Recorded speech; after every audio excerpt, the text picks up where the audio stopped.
हम मीनू झा प्रणाम करै छी समस्त मिथिलावासीके। एकटा बेटा विवाहक गीत लऽ कऽ उपस्थित छी। संग दऽ रहल यऽ श्रीमती माला झा। धन्यवाद। जय मिथिला, जय मैथिली। पान के पात सँ बाहर भेल बेरबा, बेरबा साजल बारियात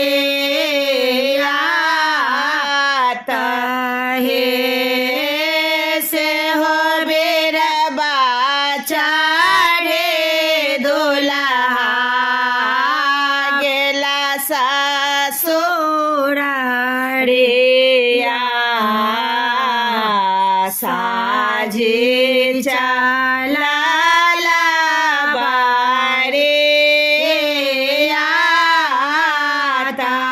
हे, जखन दुलरुआ पुत्र घोड़ा पे सवार भेल, आमा के नैना ढारे नोरा हे, जखन दुलरुआ पुत्र घोड़ा पेठ सवार भेल, आमा के नैना ढारे नोरा हे, नव रे माहिन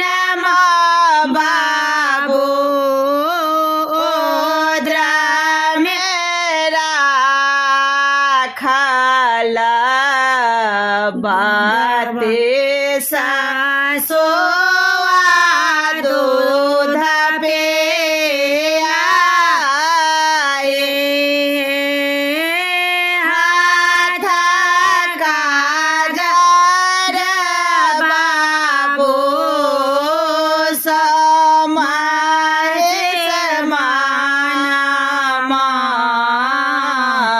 दूध बाके दाम दाए जय हे, हाथ काजर बाबू समाए हानमा, दूध बाके दाम लिखे दे हो हे, जाबत जे अब आमा कामरो घाबा, धनी हे